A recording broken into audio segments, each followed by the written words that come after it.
Buenas tardes, muchas gracias. Agradezco a los compañeros que me invitaron a participar con ustedes en este espacio, que es un espacio público que tengo entendido, ustedes me contarán, es un espacio público que ustedes han hecho público a partir de los usos y de las relaciones y de la defensa misma del lugar para actividades de socialización, de intercambio de información, para expresión de demandas y de posicionamientos. Entonces, pues yo me siento honrada y desde luego con gran interés de escuchar su posición. El tema al que me invita Antonio para platicar es sobre el espacio como derecho social. Yo quisiera empezar con una breve introducción sobre cómo pensamos el espacio, cuando lo pensamos, porque el espacio es como el aire que respiramos. Es como muy obviado y realmente es vital para nuestra salud, para la vida, para la convivencia, ¿verdad? O sea, pareciera intangible. El espacio también se ha entendido así como algo abstracto, sin embargo, el espacio lo construimos socialmente. No habría espacio si no hubiera gente ni personas que lo usan, que se apropian de él, que se relacionan y que le dan un contenido particular. Digamos, hay espacios inseguros, los adjetivamos por la experiencia que nos da, incluso la misma energía del espacio, que le han llamado espíritu del lugar. Cuando llegamos a un lugar, a veces nos sentimos inseguros. Hay espacios que nos hacen sentir una sensación de miedo. Hay espacios en los que nos sentimos bien, que sentimos bienestar, que nos relacionamos con ellos como si siempre hubiéramos estado ahí, aunque sea la primera vez que llegamos. Y bueno, hay espacios como este espacio que si ustedes son vecinos del lugar, pues que son espacios de los que uno se apropia porque considera un espacio al que uno pertenece y un espacio que le pertenece a uno, porque es ese desdoblamiento de lo que es el hogar, que es el espacio íntimo familiar, y es este espacio abierto como lugar público con el que nos relacionamos con la ciudad, y con la ciudad como proveedora de una serie de condiciones para la vida, digamos, con la ciudad como proveedora de bienestar, de un lugar para caminar, donde no nos tropecemos, ¿verdad? Que podamos ir viendo el paisaje de un lugar donde jueguen los niños, donde se reúnan los jóvenes, donde los adultos mayores puedan salir y respirar el aire más allá de la casa, relacionarse con la naturaleza, ver los árboles y sentirse parte de algo más grande que es ese espacio pequeño del hogar y sentirse parte de la ciudad que uno habita y identificarse con ella y relacionarse con lo que la ciudad nos da y con lo que nosotros le damos. El espacio en ese sentido es un espacio social donde aprendemos a vivir juntos, porque nos relacionamos con gente muy diferente. Al caminar la calle, al caminar el parque, al estar, al sentarnos, al ver a otros extraños y desconocidos, aprendemos a reconocerlos y también aprendemos que ellos, tanto como nosotros, tienen derecho a caminar por ese lugar, ¿verdad? Suena muy bonito porque no siempre el otro nos despierta esa confianza y esa seguridad, que esto nos llevaría a pensar, bueno, ¿quién tiene derecho al espacio? Si el espacio lo pensamos, particularmente el espacio público y el espacio social, definido como lo que es de todos y para todos, ¿verdad? Donde las personas nos formamos como ciudadanos, porque aprendemos a respetar los derechos de los otros y ellos respetan los nuestros, aprendemos formas de convivencia, de organización, nos reconocemos distintos y también fortalecemos valores que tienen mucho que ver con la manera como entendemos a los otros, que son distintos y que también, como nosotros, tienen formas de acceder a la ciudad en forma no solo distinta, sino desigual, ¿sí? No podríamos aprender a convivir con otros distintos si cotidianamente no los viéramos y nos reuniéramos con ellos y desarrolláramos la tolerancia como valor, el reconocerles un lugar que merecen tanto como lo merecemos nosotros, el sentir solidaridad pensando en la vulnerabilidad de otras personas cuando uno está más fuerte o físicamente o en una condición de emergencia. Todos esos valores los aprendemos fuera, dentro de la casa, pero los ponemos en práctica fuera de la casa y de la escuela, precisamente en el espacio abierto, que es el espacio público, de lo que de alguna manera yo les vengo a hablar, el espacio como espacio público y la ciudad como espacio público es y se ha entendido como el lugar de aprendizaje de valores compartidos, donde unos y otros ponemos en práctica relaciones que les podemos llamar relaciones democráticas, con toda la significación que pueda tener eso, porque es un término muy usado y también muy vulnerado porque ha sido vaciado de sentido, ¿verdad? Pero bueno, donde aprendemos a respetar, a tolerar, a convivir y también a defender nuestros derechos, que son los derechos nuestros como derechos individuales, pero que son derechos sociales. En ese sentido, el espacio es fundamental y el espacio público es fundamental porque el espacio público es donde la ciudad se revela y se despliega frente a nosotros, el tipo de ciudad en la que vivimos, el conocimiento mismo de la ciudad, nuestra relación de identidad y de identificación con la ciudad como propia, como un lugar de pertenencia que empieza desde nuestro barrio, nuestra localidad, nuestra calle, pues empieza realmente en los espacios públicos de la ciudad. ¿Qué son los espacios públicos de la ciudad? Pues son las calles, los parques, las sendas, las veredas, las plazas, que son los espacios públicos por excelencia, que históricamente han sido lugares de congregación de personas para actividades cívicas, pero también para actividades religiosas. Como hemos visto en general en las plazas tradicionales, ustedes pueden ver que pues hay una iglesia cuyo atrio se ha convertido eventualmente, se ha integrado al espacio común, que es el espacio abierto, y enfrente podemos tener el edificio cívico, político, que es el Cabildo, ¿no? Tenemos varios ejemplos así en las delegaciones. Bueno, el Zócalo es el ejemplo por excelencia porque es la principal plaza pública del país y la más grande de América Latina. Y si ustedes ven todo el entorno construido alrededor, pues tiene el poder político federal, tiene el poder político del gobierno de la ciudad y tiene los poderes religiosos representados en la catedral. Y en medio está todo ese espacio de congregación, de celebración, de uso. Podríamos pensar, bueno, ¿de quién es la plancha del Zócalo? ¿De quién es este parque? Y pensaríamos, bueno, es el espacio de todos, ¿sí? Es el espacio de la ciudadanía, donde aprendemos a ser ciudadanos, al convivir con los otros, pero también al ejercer los derechos que tenemos. ¿Qué derechos tenemos y cómo somos conscientes de los derechos? Pues yo quisiera hacer un poco mención brevemente al proceso reciente de elaboración de la primera Constitución de la Ciudad de México, en la que se plasma por primera vez en la ciudad, a diferencia de todos los estados de la República que tienen una constitución estatal, por primera vez en la Ciudad de México se crea una constitución, una carta de derechos.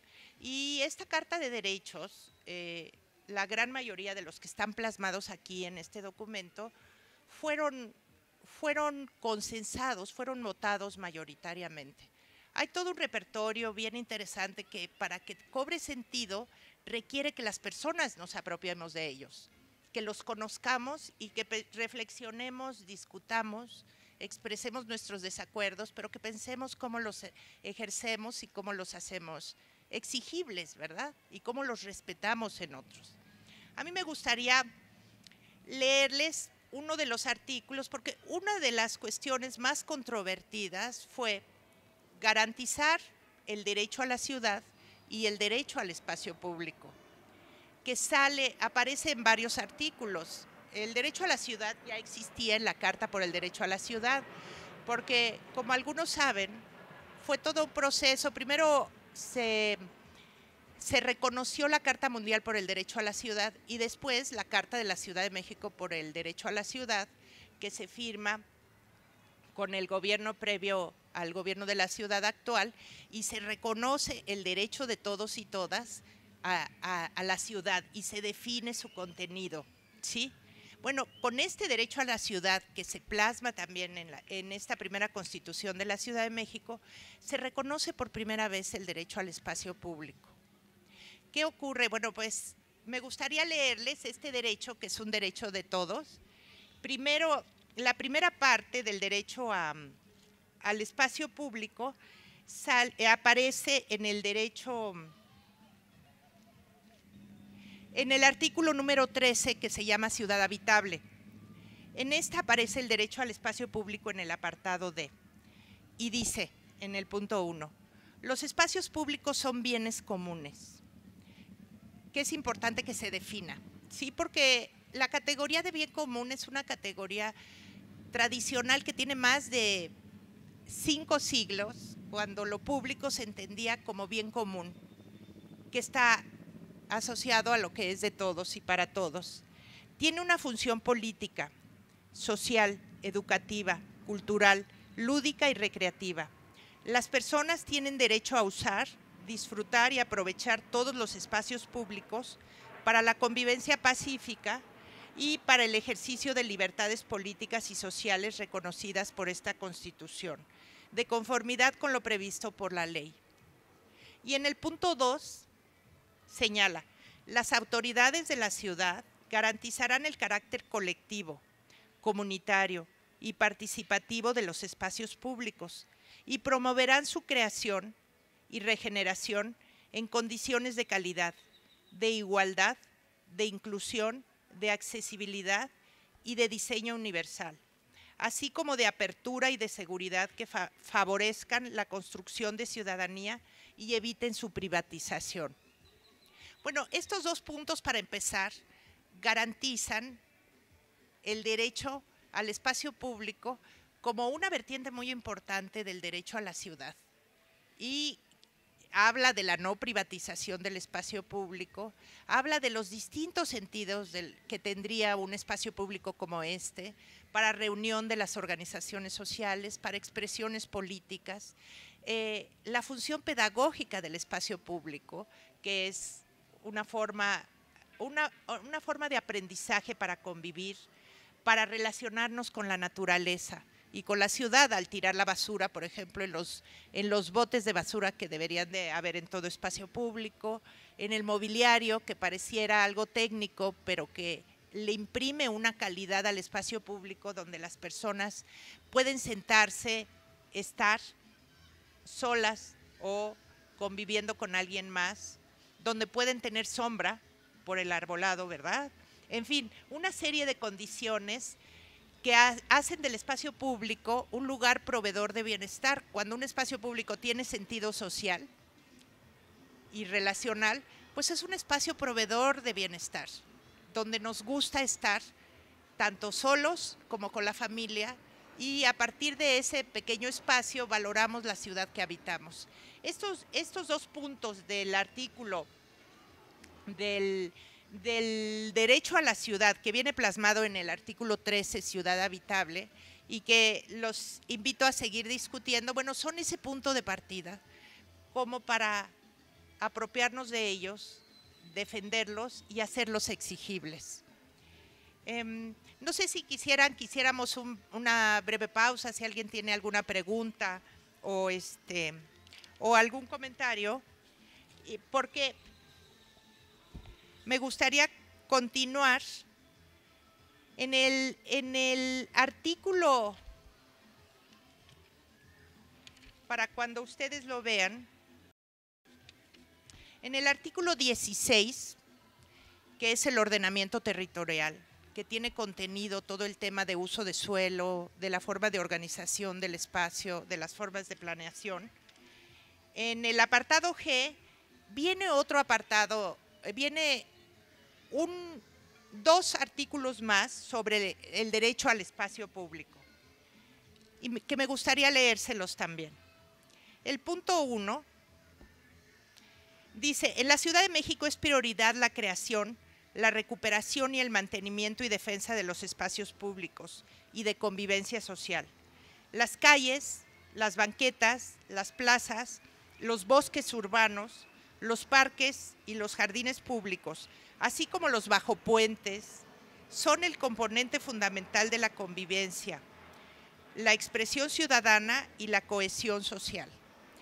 Un tema poco tratado y que ahora queda plasmado como derecho es el tema del mantenimiento. Ustedes en su vida cotidiana, como todos nosotros, nos hemos de haber dado cuenta que un problema del espacio público es, bueno, de quién es y quién se ocupa, quién es responsable de los espacios públicos, quién es responsable de la calle, de la calidad de la calle y de las banquetas, de las condiciones del parque, por ejemplo, que haya agua, acceso a agua, bebederos, bancas, ¿verdad? Condiciones de seguridad, arbolado, que haya verde, un poco de verde, que haya sombra en los parques, condiciones de calidad. ¿Quién es responsable del mantenimiento? Un espacio público no se abre y se da y pueden pasar 20 años sin que nadie haga nada, porque se va degradando como todo, ¿no? En ese sentido, el hecho de que es prioridad, se garantiza la prioridad, la creación, recuperación, mantenimiento y defensa de espacios públicos, es una cuestión plasmada en palabras que es de avanzada para nuestro propio derecho a la ciudad. La segunda parte de este apartado G del artículo 16 dice, las autoridades de la ciudad garantizarán el rescate, mantenimiento e incremento progresivo del espacio público. En ningún caso podrán tomarse medidas que tiendan a su destrucción o disminución. Todas las personas tienen la obligación de respetar y de contribuir a la conservación de los espacios públicos y áreas verdes. Este es un aspecto muy importante porque la última parte nos habla de esa corresponsabilidad que tenemos como sociedad, como microsociedad local de nuestro barrio, de cuidar colectivamente los espacios públicos, lo que no significa que uno se apropie frente a otros que no puedan tener el derecho. Ahí entra un tema complejo y hasta conflictivo, ¿no? Digamos, cómo nos hacemos responsables del espacio público, compartiendo entre todos nuestra responsabilidad y la que nos corresponde a nosotros como sociedad, pero también la que les corresponde a las instituciones, a los gobiernos delegacionales, que ahora van a ser alcaldías, y al gobierno mismo de la ciudad. Sigo leyendo. El siguiente punto, el 2, dice, el diseño y gestión de espacios públicos deberán de estar en armonía con la imagen y el paisaje urbano de las colonias, pueblos y barrios originarios de acuerdo con el ordenamiento territorial y con los usos y necesidades de las comunidades. Su diseño se regirá por normas de accesibilidad y diseño universal. El gobierno de la ciudad regulará su cuidado y protección a fin de evitar contaminación visual, acústica o ambiental provocada por cualquier publicidad o instalación de servicios. Nosotros hemos sido testigos en esta ciudad de que, bueno, hay exceso de publicidad política cuando vienen los periodos de campaña. No sé cuál sea la experiencia en este parque, pero por ejemplo, yo que vengo de Coyoacán, ahí alrededor del kiosco, bueno, son carteles y a eso se agrega la publicidad comercial, que abarca desde los postes, los árboles, las mismas casetas telefónicas que perdieron utilidad para las personas de usar el teléfono público, pero que se quedó como un mobiliario inútil, que pasó mucho tiempo antes de que empezaran a ser retiradas. En fin, una serie de cuestiones que se van naturalizando en nuestra vida cotidiana, pero que nos obstruyen nuestra relación misma con la ciudad y esa mirada horizontal que tenemos, y muchas veces lo que vemos es propaganda, ¿sí? Entonces, en este sentido, hay un elemento que nos da el derecho a discutir, a reflexionar y a preservar la calidad del espacio, ¿sí? Y la calidad y nuestro derecho a mirar hacia arriba y ver el cielo y no ver propaganda comercial o mercantil o política saturando la imagen urbana y afectando la calidad de nuestro entorno, que puede ser el entorno local, barrial o más amplio de la ciudad en su conjunto. El punto 3 se refiere al equipamiento y a la vía pública. Reconoce que son bienes públicos y su propiedad corresponde a la ciudad. El gobierno de la ciudad, por causa de interés público, tendrá la facultad de transmitir el uso, el goce o disfrute a los particulares y establecer los gravámenes que determine la ley. ¿Sí? Digamos, aquí podríamos tener un ejemplo. Los particulares podrían ser las organizaciones como nosotros, que estamos aquí con un evento, podría ser los vecinos que están usando la otra parte del espacio para alguna actividad recreativa. A veces nos preguntamos, bueno, ¿cómo es la gestión y tramitación? Muchas veces de la simultaneidad de usos y de apropiaciones que se dan en un solo lugar, ¿no? Y que es algo muy interesante porque muchas veces la saturación de actividades simultáneas, que pueden ser más de 3 o 5, el ruido que generan, obstruyen, también se vuelven un obstáculo para la reflexividad misma de lo que ocurre en un lugar, ¿no? Tenemos ejemplos de eso, por ejemplo, en mi barrio, que es en la Plaza Hidalgo y Centenario, pues bajó un poco, pero hay momentos, hay periodos del año en donde todos los sonidos simultáneos más las actividades convergen y haciendo sondeos de percepción, porque la gente sabe, el consumidor, el que llega, no obstante que llegue a pesar del ruido y a pesar de la masificación, tienen una mirada crítica y preferirían un espacio de calidad donde haya menos simultaneidad y más actividades de secuencia, de calidad, que brinden calidad en la oferta cultural y también en la oferta mercantil en términos de las ferias que se ponen, en fin. Realmente varios hemos defendido en esta ciudad que el espacio público no se mercantilice y no se privatice, y que tanto los usos mercantiles que brindan productos de consumo y al mismo tiempo transmiten elementos culturales como son la feria del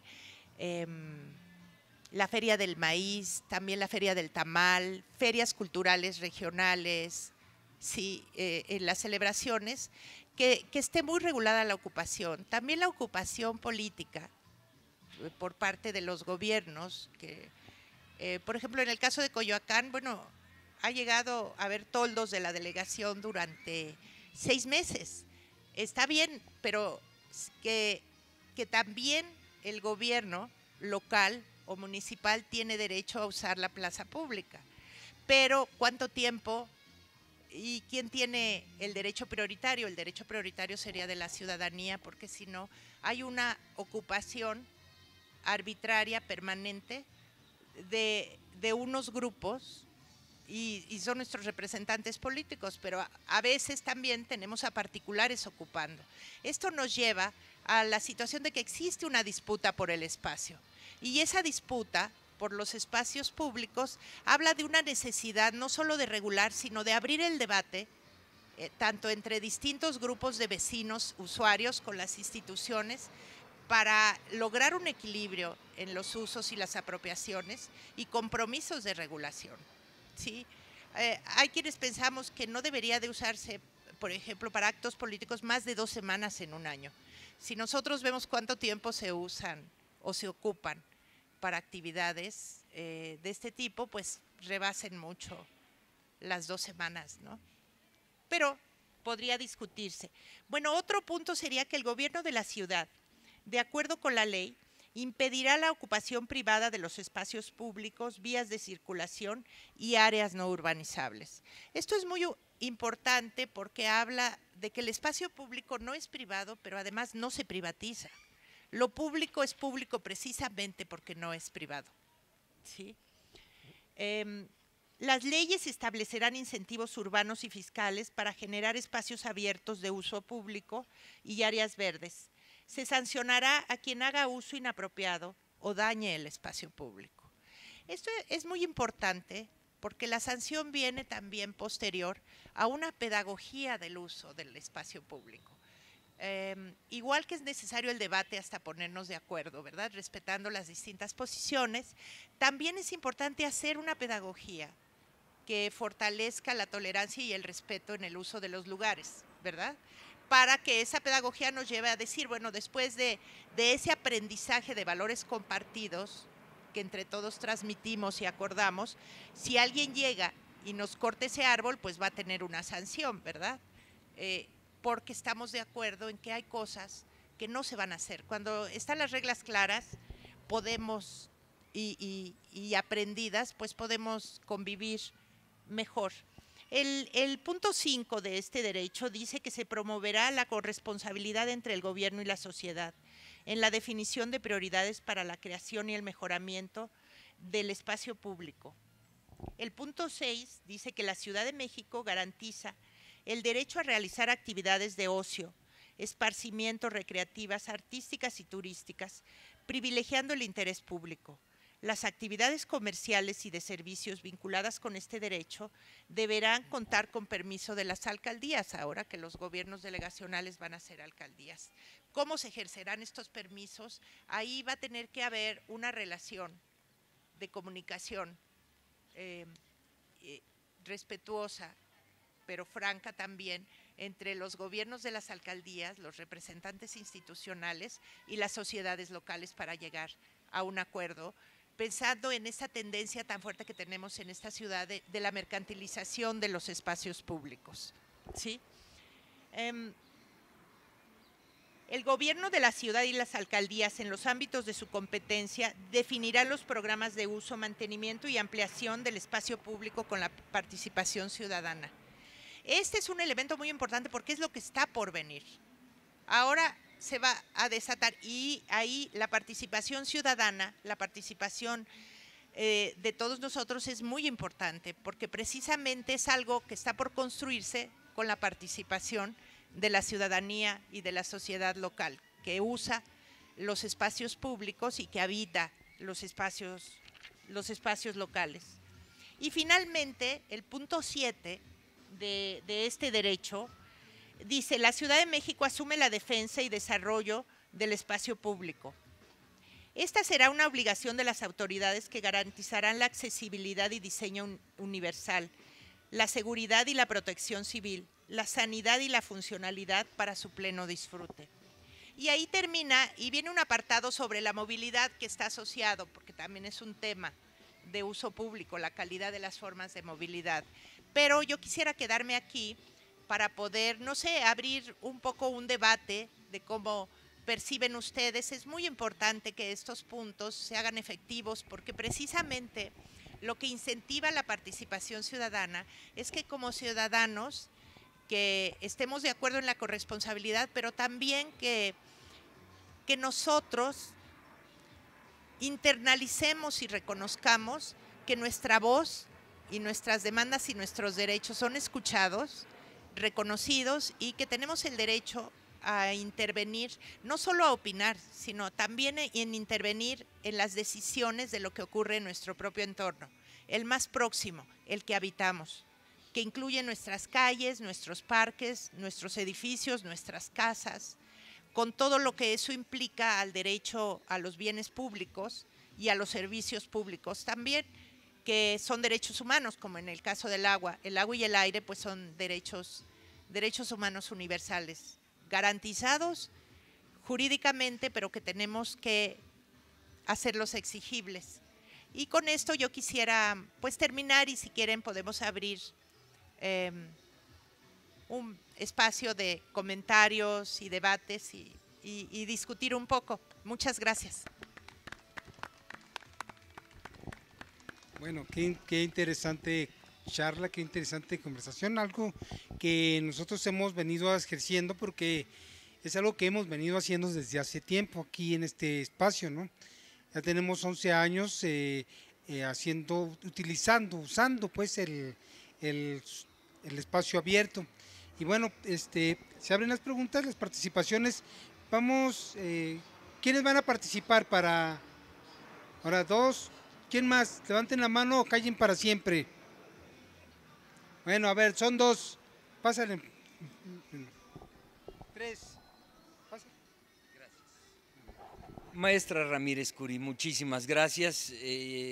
Ampliamente ilustrativa su exposición. Sin embargo, precisamente debido a ello, surgen más dudas que certidumbres. Primera pregunta, es donde mi cerebro no logra conciliar lo que está plasmado con la realidad que vivimos. Primer asunto, se mercantilizó el espacio público en la Ciudad de México a través del uso de los parquímetros. Uno de los ejemplos más lamentables que tengamos, porque hasta donde logro entender, mis impuestos están allí. Yo estoy pagando un espacio público y el disfrute de ese espacio público para peatones y para vehículos, usuarios de vehículos. Sin embargo, un gobierno de manera autoritaria y unilateral llegó y privatizó ese espacio, otorgándoselo a una empresa de la cual desconocemos gran parte de los ciudadanos de qué se trata. Primero. Segundo asunto, hace años usted menciona que parte del espacio público es efectivamente ese derecho universal al aire y obviamente un aire de calidad. Me gustaría saber su opinión al respecto de, obviamente, la calidad del aire en la Ciudad de México, pero en el contexto siguiente. Hace años el maestro Eberto Castillo planteaba la creación de unas chimeneas ecológicas. Esas chimeneas, pues obviamente tendrían la operatividad de unas turbinas eléctricas que desplazarían el aire y ese aire rompería una capa de inversión térmica. Anteriormente se mencionaba esto. Sin embargo, en una maniobra política muy hábil, dentro del contexto neoliberal, se nos quitó el derecho a ese aire y se nos trasladó una obligación, el hecho de tener que verificar nuestros vehículos. Entonces, a mí es el que me cuesta la verificación de un vehículo y pues nuevamente aquí viene la cuestión. Yo puedo ponerle un termómetro a un paciente y ese termómetro pues me va a dar determinados parámetros para saber que está bien o mal.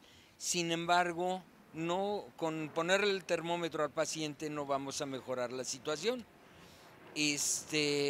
Y creo que este es en gran medida el caso, también visto en cuanto a la corrupción que representa para pues, muchas empresas librar una verificación.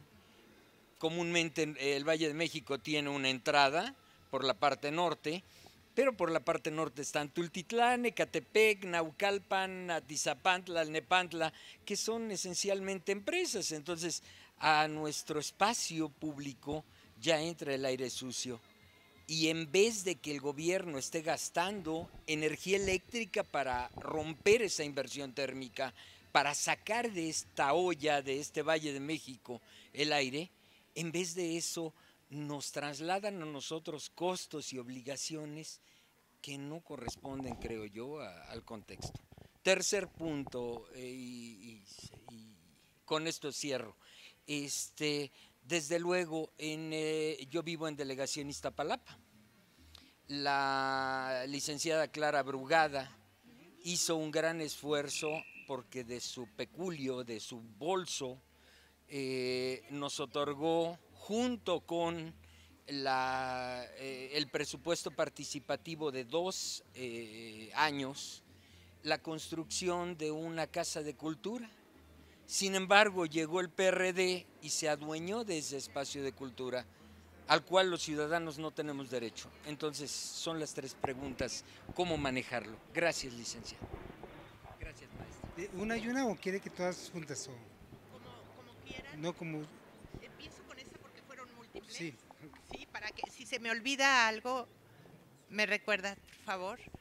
Pues muchas gracias por el interés. Este espacio que tiene 11 años, realmente pienso que es de los espacios muy valorables e inéditos en la ciudad, porque se han agotado en las últimas décadas los espacios públicos de debate.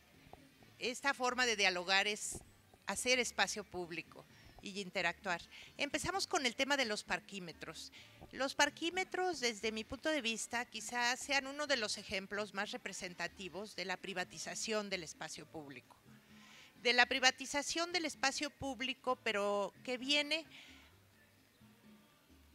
¿cómo lo digo?, como resultado de un cambio en la política urbana, donde empiezan a trasladar, que no es nuevo, esto empezó hace, digamos, 4 décadas aproximadamente, de un cambio que es ideológico, que es político y que se traduce en políticas y programas urbanos que van trasladando a la ciudadanía y a la sociedad responsabilidades públicas. Entonces, los parquímetros, en efecto, es una forma de gestión privada del espacio público. En el caso de México, a través de Ecopark, que es la compañía de los parquímetros, esta compañía, si tengo correcta todavía la información, pero cuando se originó que dio un conflicto en Coyoacán, en el centro histórico de Coyoacán, que se negaron las organizaciones vecinales a la instalación de parquímetros, era una forma de mercantilizar, ese fue el argumento, y de privatizar el espacio público. Pero además la gestión de todos los pagos lo hacía una compañía francesa, se gestionaba a través de Ecopark y el dinero llegaba, no sé si permanece el mismo modelo, pero el modelo de la entonces autoridad del espacio público con Ecopark, y a la presentación a la que yo tuve la oportunidad de ir, era Ecopark y la compañía francesa, y lo administran allá, en algún lugar de Francia, y se devuelve la parte que corresponde, que estaba dividido 70-30, o para que la gente, la sociedad local, ese era el argumento, pueda utilizar una parte del gobierno de la ciudad y otra parte para los vecinos, para que puedan usarlo, digamos, en invertir sobre la calidad del entorno. Que parece ser que hay un ejemplo, lo he escuchado, pero no lo conozco en detalle, en Polanco, que han retribuido anualmente una cantidad de esa privatización a los vecinos de la localidad. Bueno, ese es un modelo mercantil, pero hay otras opciones. A mí lo que me preocupa es que las decisiones que van tomando las autoridades abren muy poco debate con la ciudadanía, no se presentan en detalle, no hay talleres sobre cómo es el proyecto, sobre otras opciones distintas, no hay consulta y no hay derecho tampoco a que la ciudadanía diga no en su caso después de haber tenido una información detallada, reflexionada y discutida, deliberada democráticamente entre autoridades, gestores, planeadores y vecinos. Ese proceso que prometió esta ciudad hace más de 30 años con la reforma política, que quedó inconclusa y que se retoma el año pasado, cuando se retoma como reforma política, se abre el debate y que queda plasmado en la primera Constitución, pero como ustedes saben, se difundió muy poco también el proceso de la Constitución y poco a poco fueron llegando organizaciones distintas. Hubo una desconfianza porque si algo cruza a la relación entre ciudadanos e instituciones es una relación de desconfianza y de distancia muy fuerte, porque hay ejemplos como en el caso de los parquímetros, frente a los cuales hay muchas dudas, pero hay la evidencia de que es una forma de privatización del espacio, es una política privatizadora. ¿Qué significa eso? Que habría que cuestionar la política pública para transformarla. Estas políticas públicas que se han venido instrumentando desde mi punto de vista y el de varios colegas y compañeros, desde hace más de 30 años, no han generado una mejor calidad de vida en la ciudadanía, ni una mejor gestión ni planeación del espacio urbano, y han atentado contra la riqueza colectiva producida socialmente. Y eso es muy importante, abrir un debate ahora que se retomó la reforma política, que se hizo la primera constitución. Es muy importante abrir foros y discutir el tema de los parquímetros, pero otro tema asociado, ya que abrió el punto, es el dominio del automóvil, que es una forma de privatización del espacio público. En la Ciudad de México, el 70% del espacio urbano, de la estructura urbana de movilidad, es ocupada por el automóvil privado. Y el 30% por el peatón o por otras formas de movilidad no motorizada. La idea sería poderlo invertir realmente. El dominio del automóvil no empezó con el neoliberalismo ni con las políticas neoliberales que se iniciaron hace 30 años, empezó penetrando esta cultura de la modernidad, que acabó siendo una modernidad excluyente en la época del desarrollo estabilizador, desde los años 30, 40, y toda esta compra de automóviles, y en una ciudad que era mucho más pequeña y muy distinta, pero realmente paralelo al automóvil, porque si bien recordamos la época del regente Uruchurtu, pues él tenía el modelo de la ciudad de Los Ángeles para la Ciudad de México, de vías rápidas, una ciudad de automóviles conectada, y no había el concepto de un transporte público integrado. Realmente pienso, sin ser experta en transporte, pero habiendo discutido con expertos y colegas expertos, que sería un tema de justicia social y espacial, demandar un transporte público integrado que resolvería varios problemas. Para empezar, el tema de la contaminación del aire, el tema de la movilidad y de un acceso justo y democrático a la ciudad, porque en esta Ciudad de México hay grandes innovaciones en transporte, pero están concentradas en 5 delegaciones centrales. Ahora con la línea 12, pues ya es más fluido, pero ahora no sé si son objetivos los datos que van a salir de la nueva encuesta, la encuesta que están haciendo a 10 años de la primera, es Origen y Destino, que está haciendo INEGI nuevamente. La primera la hicieron en 2007.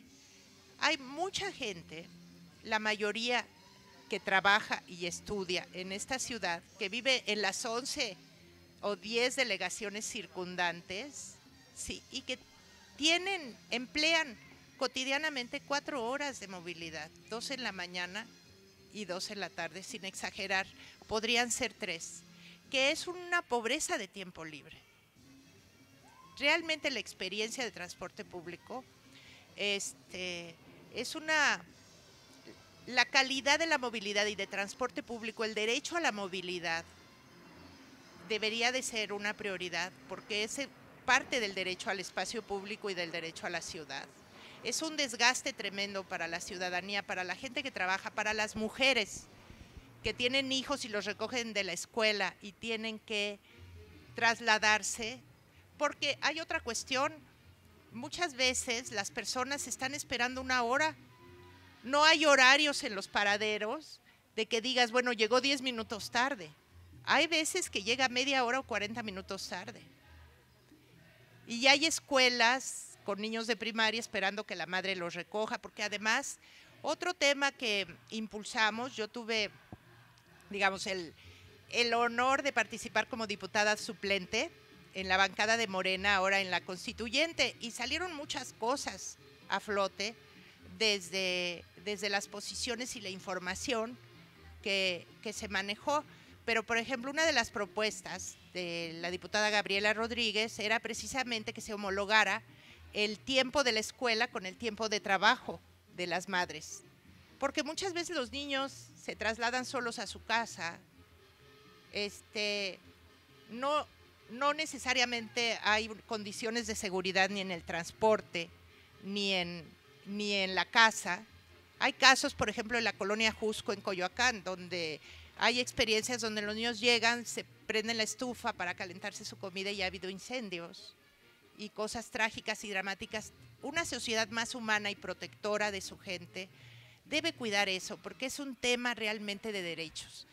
Y una movilidad pública integrada, un transporte público integrado, es un tema de justicia espacial que merecen todos los habitantes de la ciudad, tengan auto o no. La mayoría no tiene auto. En esta ciudad circulan 4 millones de vehículos motorizados, muchas personas tienen 2 o 3, pero podría revertirse y haber una cultura del uso del transporte público. Y bueno, podríamos decir, lo digo arbitrariamente, que no es una ciudad pobre en recursos. En esta ciudad entra mucho dinero y también el tema de las finanzas públicas podría ser tema de una información más amplia y ver en qué se utiliza y cuáles son las prioridades. No sé si me faltó alguna otra pregunta más. Que La maestra Clara Brugada en Iztapalapa, donde por parte del PRD se privatizó el espacio. Está construida la Casa de la Cultura, los ciudadanos no tenemos acceso. Fue con recursos el presupuesto participativo de 2 años de 5 colonias. ¿Y el PRD se lo adueñó? Bueno, para empezar, una Casa de la Cultura es un patrimonio público, ¿verdad? Hay una tradición de casas de la cultura en la ciudad que corresponden a una visión de un Estado social, que se abrieron en distintas delegaciones y utilizar un presupuesto público como es el presupuesto participativo, que ese es otro tema también ciudadano.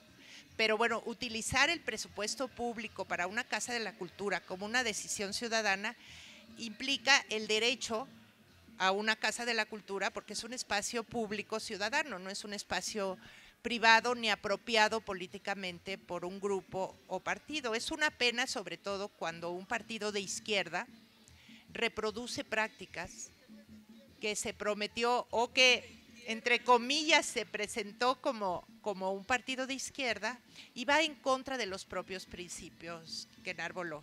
Porque los partidos que no reclaman ser de izquierda son consecuentes con sus posiciones, tanto en sus discursos políticos como en sus acciones, varias de ellas privatizadoras o con acciones de segregación. Pero los partidos que tienen un valor distinto, que enarbolan una bandera de la izquierda, que históricamente pues es una visión de justicia social y de igualdad de derechos muy distinta, sí es una pena que tengan esa posición.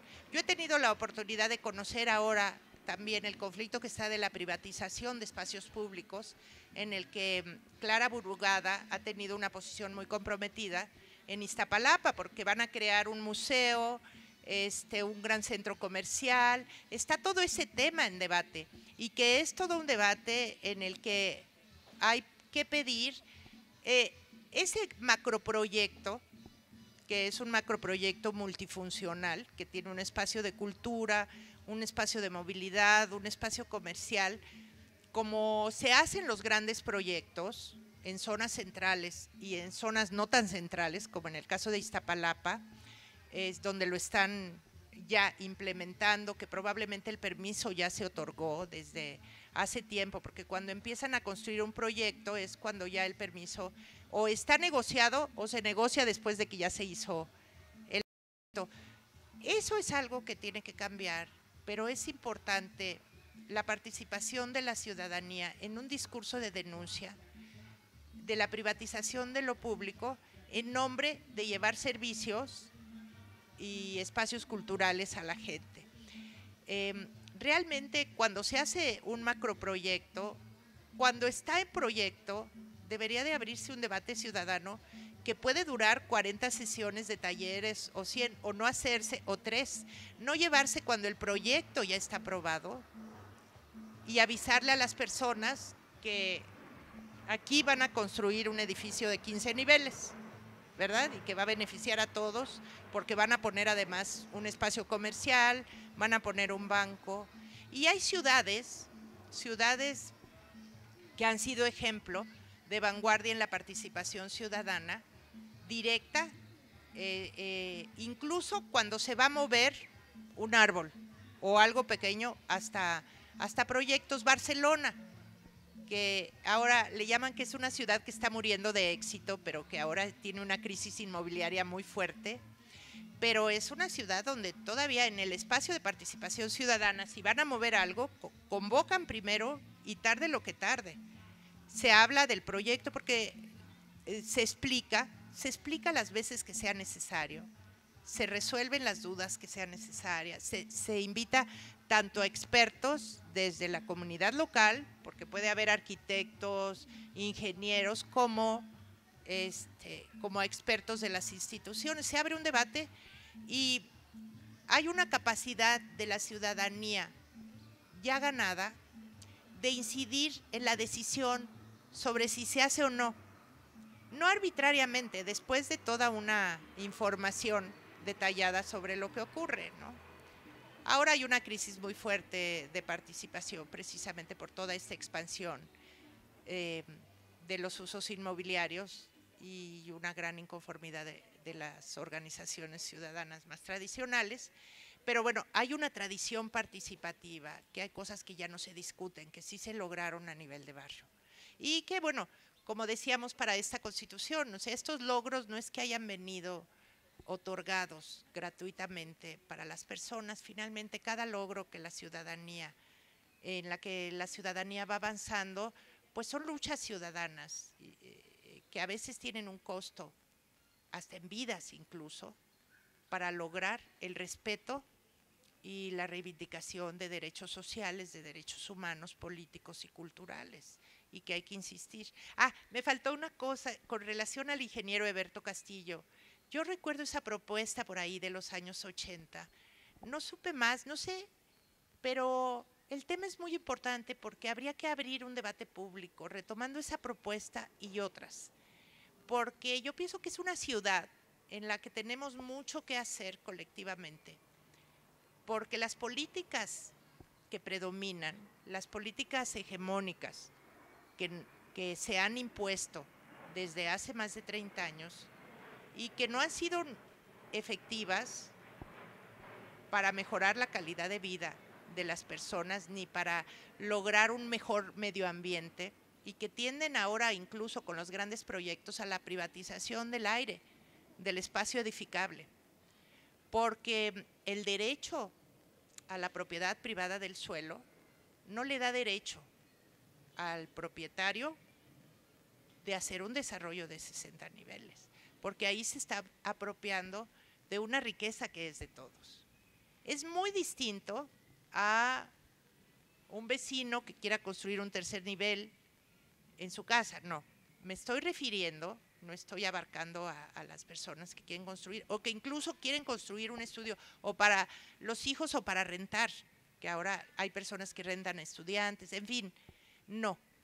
Me estoy refiriendo a los grandes proyectos urbanísticos, que no hay realmente una regulación correcta, que no hay una discusión, una información, que muchas veces hay una apropiación de bienes públicos, como en el caso del agua, de dónde toman el agua, no hay una información detallada.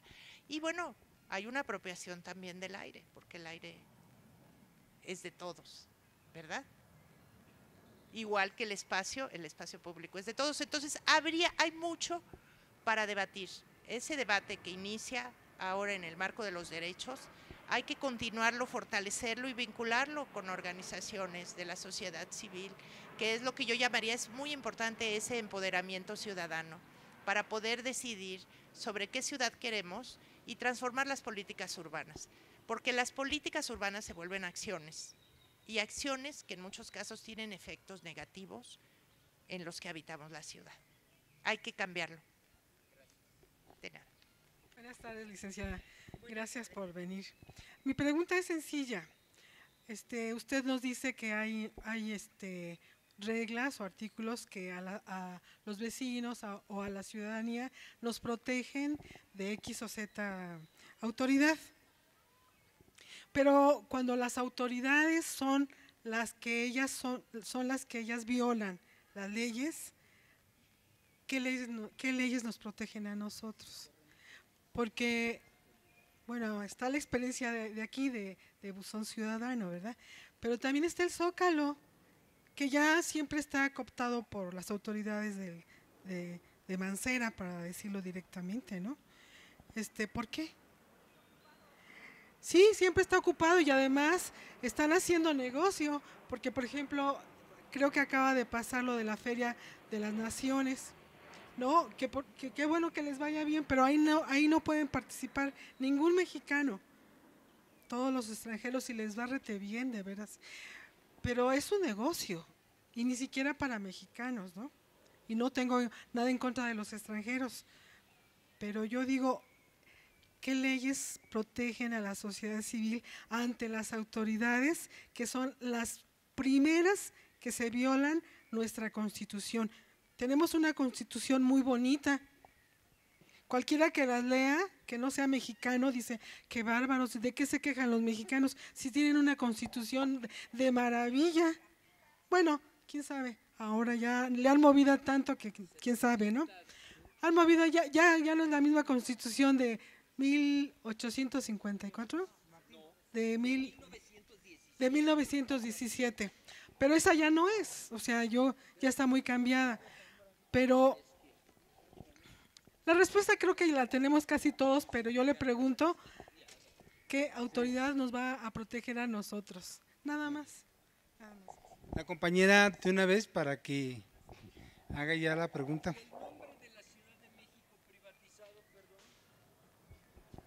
Sí, bueno, pues gracias por venir, licenciada Rodríguez Curi, y, perdón, bueno, Rodríguez, perdón.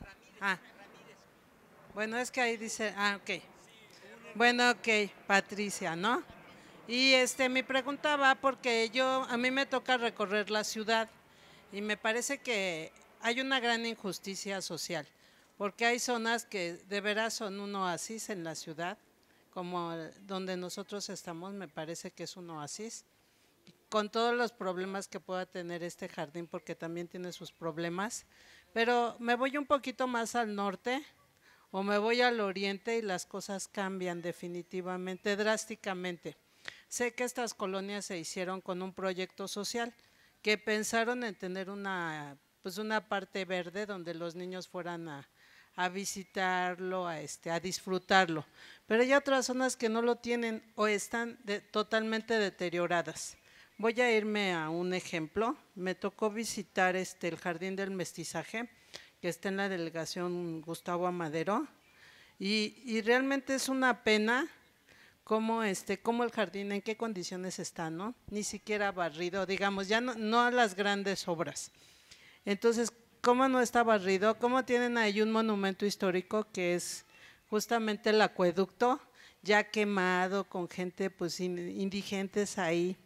Y parece que es el gran basurero, ¿no? Entonces yo digo, estas leyes que usted nos acaba de leer se me hacen cortas, como que todavía faltaría afinar más, y realmente que si van a mejorar el espacio, pues que realmente la gente se lo apropie, porque pues tenemos luego que mejoran este espacio y se vuelve un corredor cultural, los llamados corredores culturales, turísticos, pero pues solamente es una ganancia para pocos, porque pues lo están privatizando, o sea que realmente un corredor cultural pues a veces no mejora las cosas, ¿no? Entonces yo estaba pensando cuando vi ese jardín, me recordé cuando era niña hace 5 minutos y medio, más o menos, y yo me acuerdo que íbamos a los jardines porque pues no teníamos mucho dinero, pero mis abuelos me llevaban a un jardín distinto cada 8 días. Era un agasajo porque había un kiosco y ahí se presentaban los artistas. Y ahí habían payasos, y ahí habían títeres. Eso daba ganancia pues también a los artistas que están tan olvidados hoy. Es realmente dramático cómo gente talentosa está cantando en el metro, o sea, talentosos, ¿no? No tienen espacios, teniendo nosotros jardines, en realidad están muertos la mayoría de nuestros jardines. Me atrevo a pensar que un 70% más. Y entonces, ¿cómo hacer con esta ley que dice, bueno, hasta donde me acuerdo? Pues hay que, tienen que pedir permiso a los alcaldes y que nos… A mí me hace mucho ruido eso, como que todavía no es lo suficiente para tener un proyecto real que active pues pues estos espacios que son pues son de la gente, es público. Y entonces pues ya cuando llegan pues ya presentan las cosas. Aquí bueno pues son bien aguerridos, se pelean por todo, iban a hacer unos baños por aquí. Todos firmaron para que no se hicieran los baños, o sea que sí están atentos, pero ¿cómo lograr la participación ciudadana? Que también es una responsabilidad. Nos quejamos, pero sí hay una responsabilidad de parte de todos de que cómo entrarle al asunto. Bueno, esa sería una parte. Y otra donde yo estoy muy dolida, que es que hagan un metrobús en Reforma. O sea, a mí me parece que es un gran desacierto, porque es un paseo histórico de todos nosotros, y parece que todos pues nos vale, o sea que ni siquiera hacemos ninguna mención, pero realmente, ¿cómo va a pasar ahí el metrobús en una zona tan importante, tan bonita, tan emblemática? Bueno, eso. Y es impactante todos los edificios que están haciendo ahorita de 50 pisos, de 60 pisos, que se va volviendo así como un monstruo, ¿no? También el Paseo de la Reforma, y que bueno, pues tiene una lectura neoliberal de primera línea, ¿no? Porque estamos viendo que son los grandes consorcios. ¿Quién les autoriza? ¿Quién les da permiso? Seguramente Mancera o no sé quién sea el que sea todo este equipo. ¿Y a quién le preguntan? O sea, la ciudad es de todos nosotros. Entonces creo que las leyes que nos leyó se quedaron cortas. Y bueno, pues eso sería todo.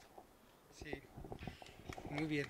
A mí me salta algo que son los megaproyectos que se están implementando a todos los niveles, desde el municipio, desde el barrio hasta el nivel general, nivel nacional, y esto vulnera mucho el espacio público, finalmente. También me preocupa que la participación ciudadana, que está íntimamente o es el sine qua non del espacio público, donde la participación no se da, donde la participación es meramente instrumentos en los que utiliza el gobierno para justificar sus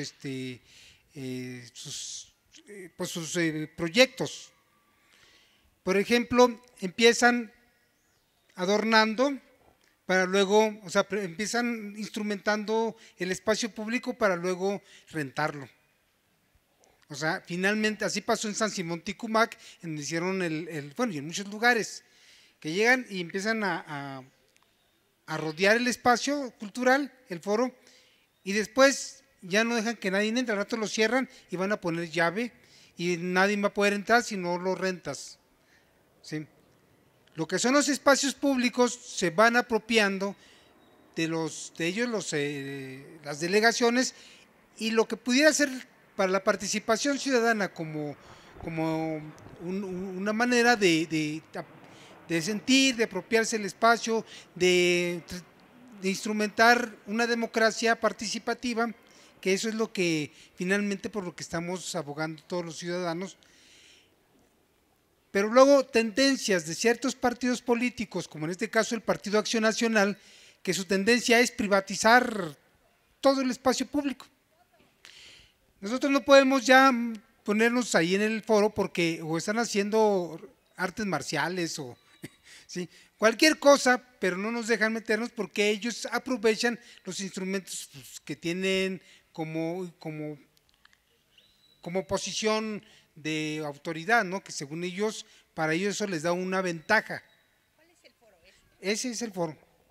Ahí el hecho de que sea la delegación siente como si ellos tuvieran, como si fueran los dueños. Ellos se sienten dueños del espacio y ellos se apropian y ellos instrumentan las medidas para que los ciudadanos de a pie no tengamos esa la posibilidad de estar ahí. Por ejemplo, vienen y nos dicen que es que estamos interrumpiendo el evento de allá, pues si nosotros estamos aquí. Primero, nosotros tenemos desde hace 11 años y resulta que nosotros somos los que estamos estorbando las de allá, no ellos a nosotros. ¿Sí me explico? O sea, solo porque ellos tienen el derecho de que les dio, no sé quién les dio el dueño, no sé cómo se adjudica, cómo se apropia la delegación de un espacio público y lo instrumenta a su medida. Bien. Sí, sí, sí. Ellos son los que hacen todo el asunto.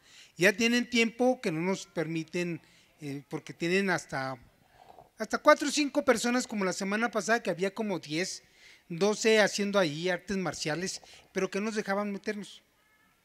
Hasta trajeron a la policía para que la policía les guardara el espacio. Entonces, esto finalmente empiezan a meterle dinero a algo para luego ya no dejarlo y luego hasta nos presentan los recibos. Es que pagamos 800 pesos por la renta del espacio.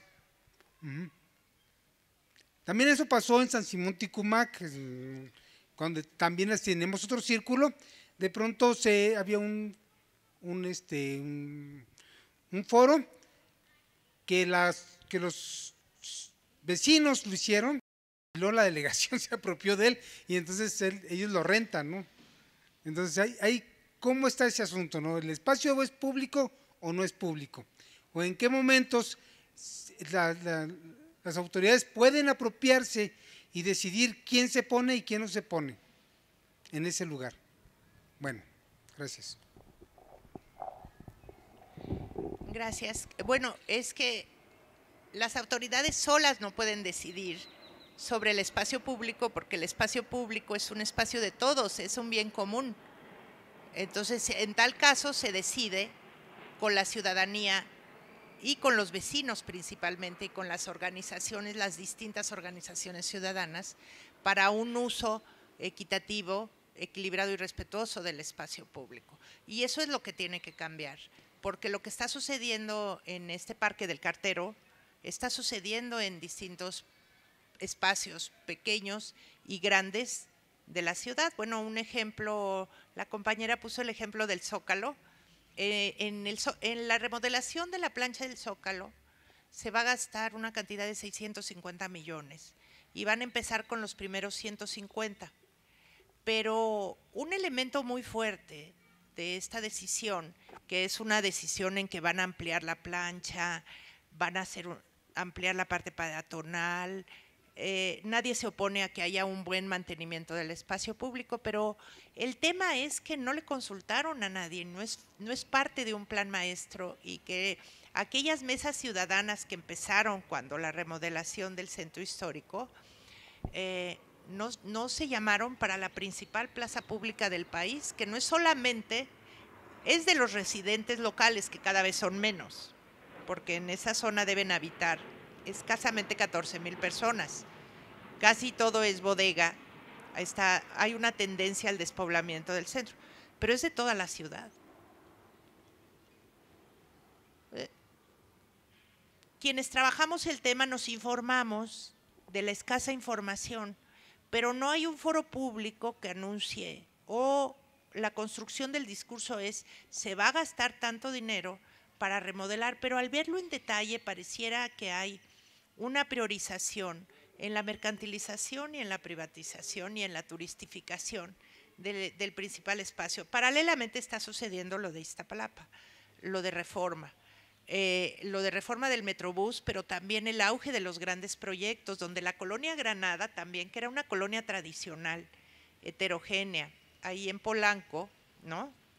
Pues está siendo realmente alterada completamente en su fisonomía, y todos estos proyectos tienen un efecto expulsor, lo cual quiere decir que desplazan a poblaciones de antiguos residentes que no pueden pagar el costo o que se ven perjudicados por las mismas condiciones de habitabilidad, y son los sectores más vulnerables socialmente los que acaban siendo expulsados o se les compran sus propiedades para que se salgan, o bueno, como en el caso de lo que pasó con la Supervía, que ganaron 3 amparos a esta parte de la población del Cerro del Judío. Y no obstante eso, sí los indemnizaron, pero ahí entra ese tema del derecho, del derecho al lugar. Ellos querían estar ahí. Muchos de ellos fueron fundadores originarios que llegaron de provincia, migrantes que empezaron en el Cerro del Judío y crearon el lugar. Y bueno, ahí hay toda una historia también. ¿Qué pasa? Entonces tiene razón la compañía de decir, bueno, los derechos, estos son derechos, no son leyes. Se quedan cortos, tiene razón. Y no es suficiente tener un repertorio de derechos, ni un conjunto de leyes como la Constitución del 17 del siglo pasado, que fue una constitución ejemplo en el mundo y que después fue un poco tasajeada ahí por el gobierno, en el artículo 27 particularmente, ¿no? Que ahora se está replanteando y que pensando en eso, bueno, lo poquito que queda del 27, como decía un colega del instituto donde yo trabajo, decía, bueno, todavía ese poquito se puede utilizar para defender el derecho a la no privatización del aire. Es funcional a este sistema de abusos y de arbitrariedades mantener a la ciudadanía en la ignorancia y en la desinformación. Y ese proceso que no se ha llevado a cabo con el cambio, con la alternancia política, paralelo a la alternancia política y a la reforma política y a la construcción de un discurso democrático, no se creó un proceso de construcción de ciudadanía real y de empoderamiento ciudadano. Y al mismo tiempo se fue construyendo una política urbana que acabó construyendo una ciudad que podemos llamar neoliberal predominantemente, que el neoliberalismo existe, es real y se expresa en un conjunto de políticas, programas y acciones económicas, políticas, jurídicas, que tiene efectos directamente en la vida de la gente y en acciones que afectan a generaciones de personas y de habitantes, ¿sí?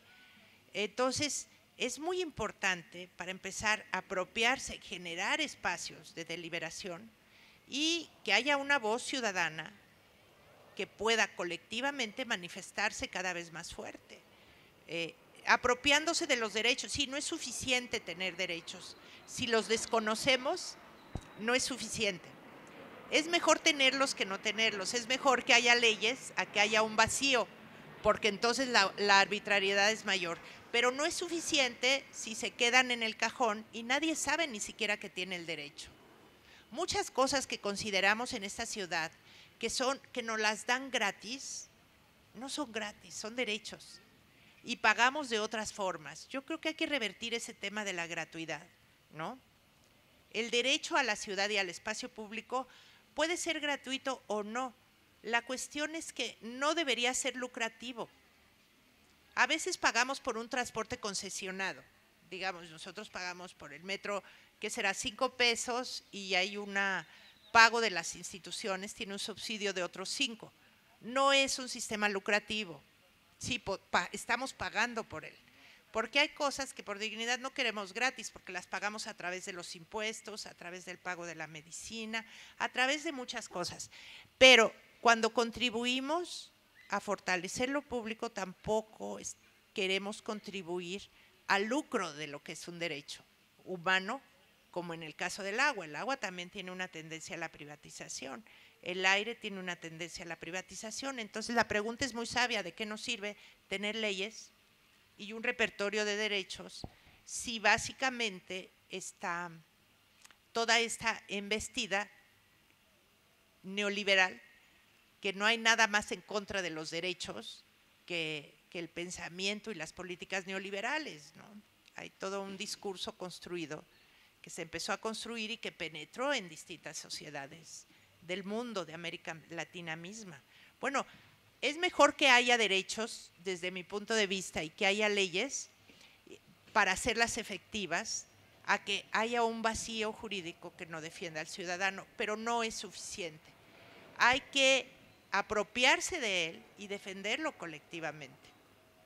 Hay que generar una pedagogía ciudadana entre todos para poder participar y transformar las cosas, para poder demandar buenos gobiernos. Y si no son buenos gobiernos, que puedan realmente ser sujetos de revocación de mandato.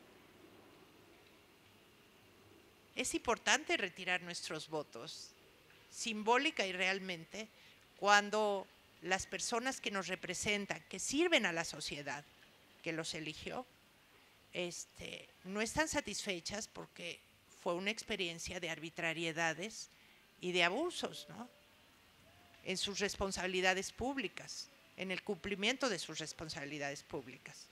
Igual que puede haber penalización, como dice aquí, para un ciudadano que, no obstante que tenga claras las reglas, viene y puede tirar su bote de basura aquí arbitrariamente y entonces tiene una penalización acordada socialmente porque está transgrediendo la regla.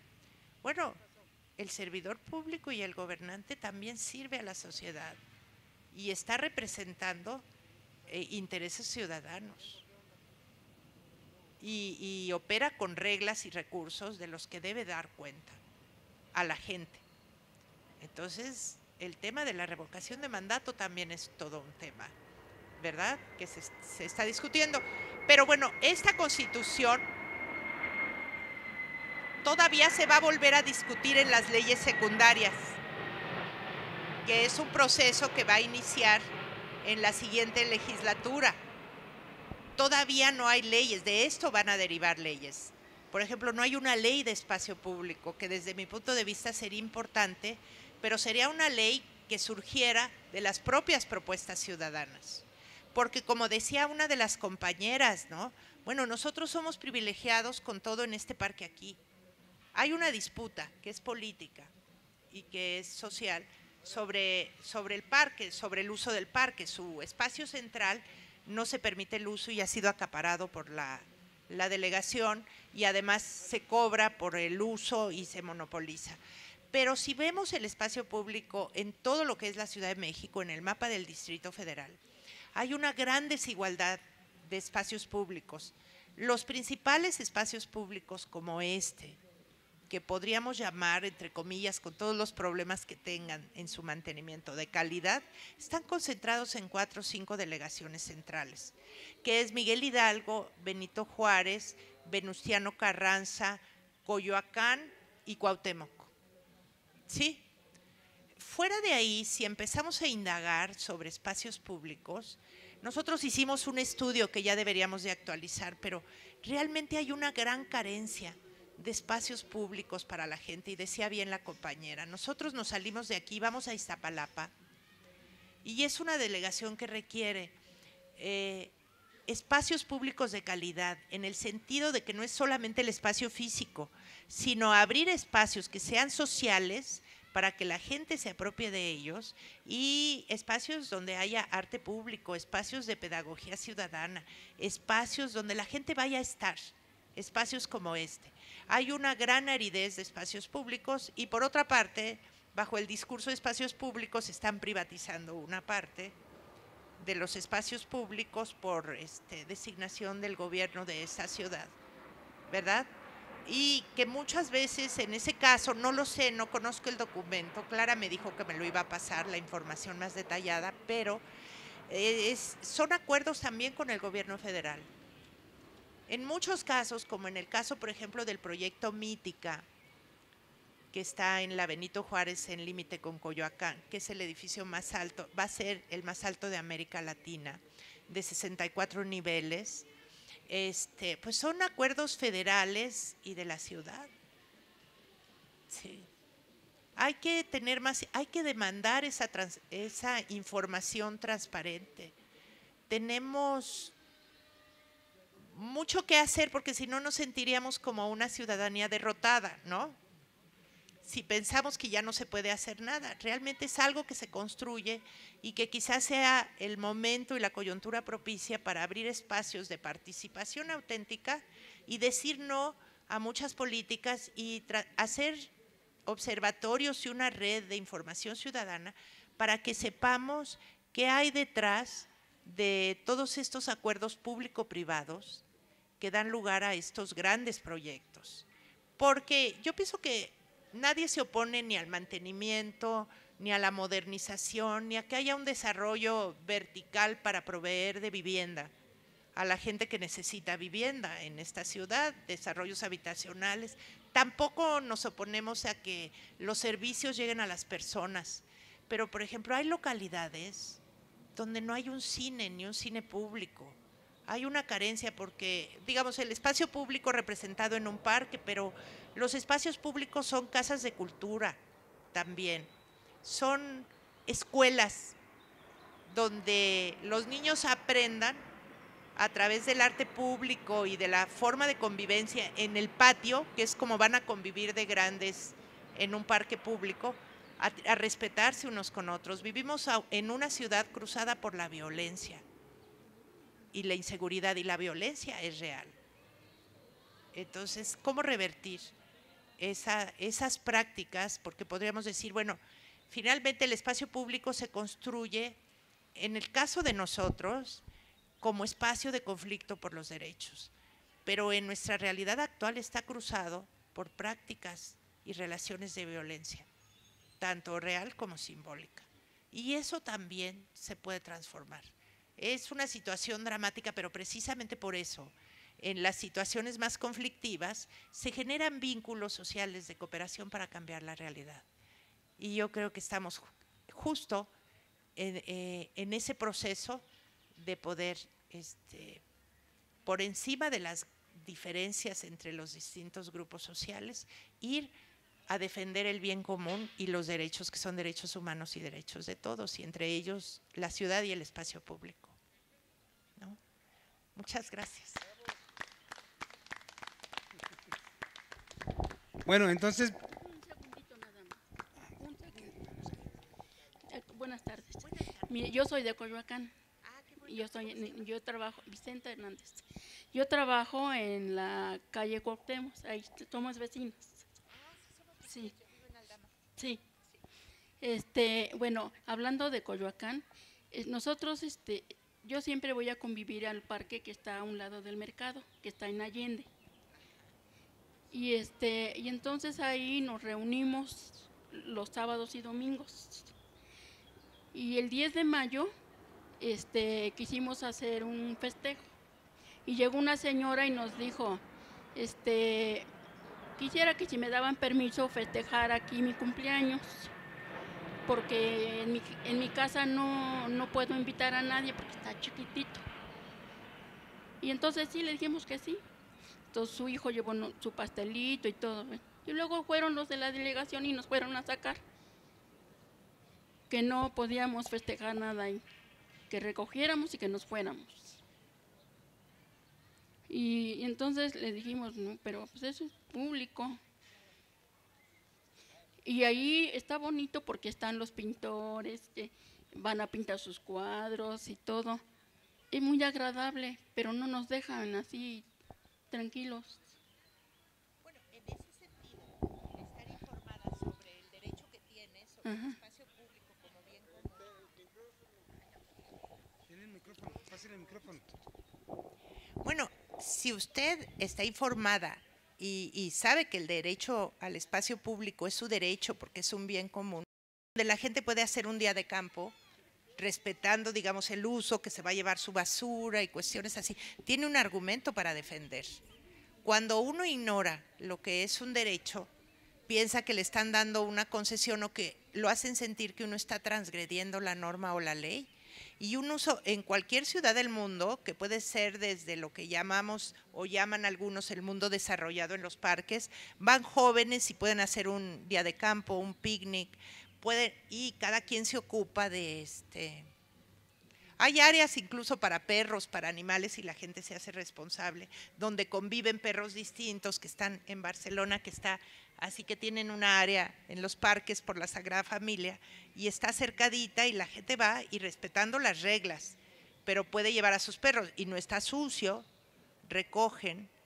Hay que hacer una pedagogía, pero el principal sujeto de derechos del espacio público son las personas. Y el uso del espacio público para recreación o para una celebración familiar de un cumpleaños, pues es algo que debería de ser obvio porque es un derecho básico de la persona ir a estar. ¿Sí? Es lo que yo le dije.